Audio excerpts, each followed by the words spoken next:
that rant of false information does not bring this country together. If you want to work on bringing this country, it's my time, not yours. My God. If you want to talk about dividing this country, it is my I follow time. you on your social media posts that It is tear my this country time apart. to address There should be a your unifying- falsehoods. Oh, You are an you can try embarrassment all to the you division want in this to country. not take It is responsibility my time. for what You you had your have said. time. Sir, you're Your making a time is mockery of this over. committee. Sir, you don't tell me my time is over. You The know how people far of New we've Jersey come tell me since what my Utah? time is. Senator, You can't lecture me. You can tell me Sir, my time's over? You may be the charge of the I'm not FBI, going anywhere. but I am not afraid of you, Mr. Chairman. Not afraid of you.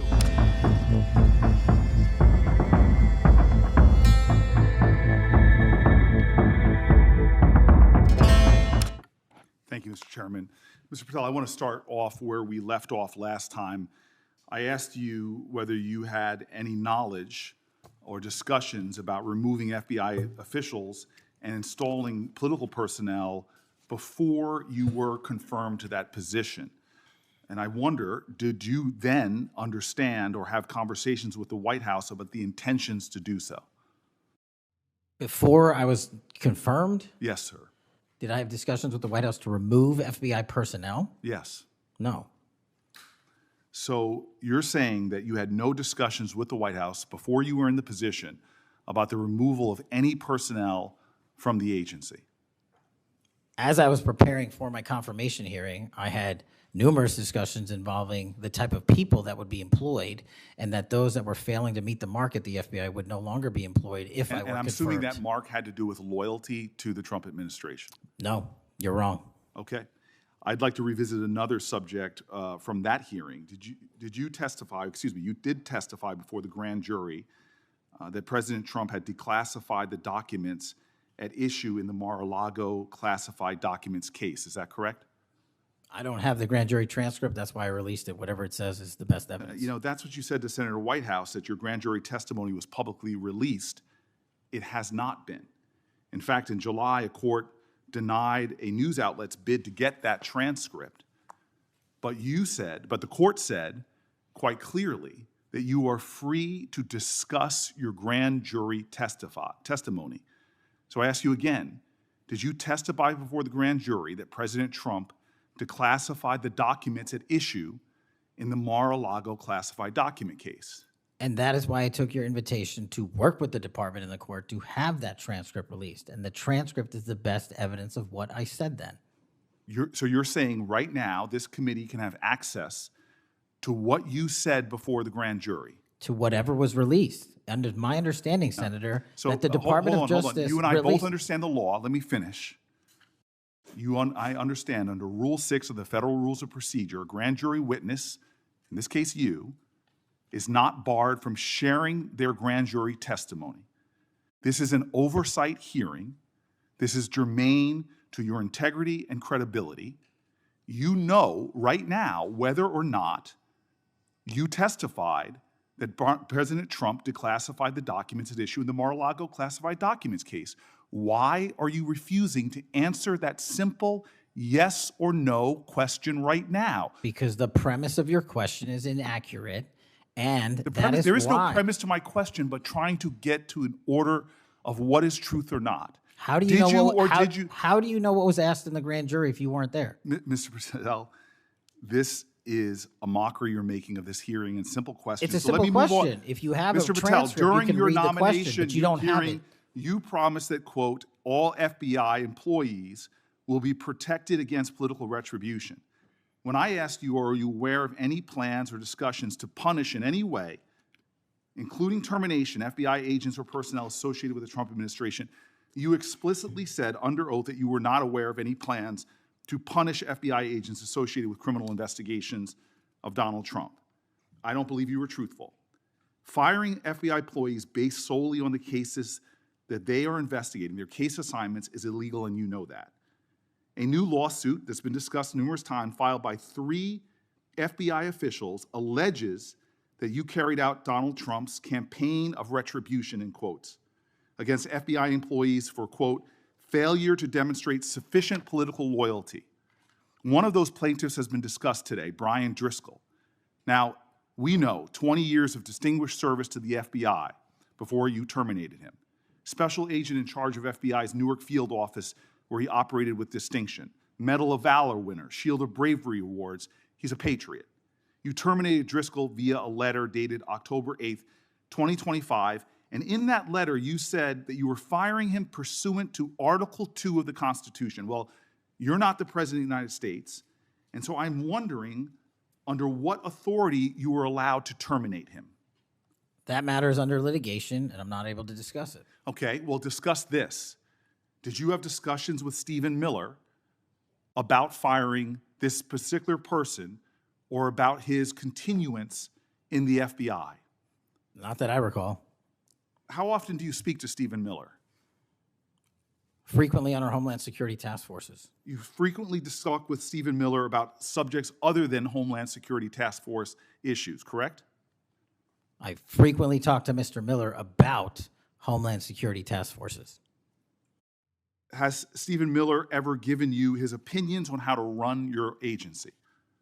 Mr. Miller's interagency operations are invaluable to success of the FBI. That's what we talk about. So you frequently discuss your job and your responsibilities with Stephen Miller and Pam Bondi, I imagine, as well.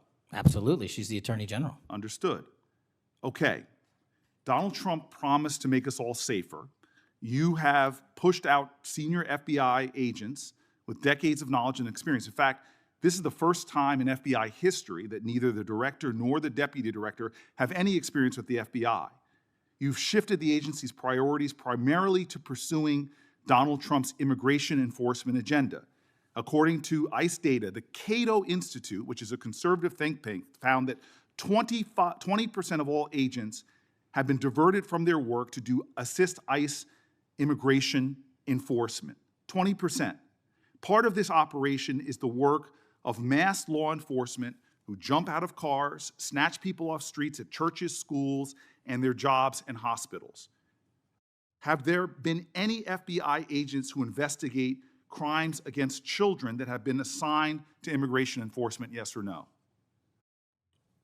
The premise of what you say is entirely Have there been false. any FBI agents who investigate no. foreign domestic terrorism? You don't get to say America is not safer under this leadership. I am not saying America that. is You're safer because of the work of the FBI. You're making a presumption of premise. 4,700 children. Sir, we have seized 6,000 weapons and 23,000 violent felons have been FBI arrested. agents who investigate human trafficking have been reassigned to immigration enforcement. You are not denying that FBI agents who are on the task force that fight against Russian oligarchs have not been reassigned. Public Correction Squad reassigned. People who defend children reassigned. You're not denying that.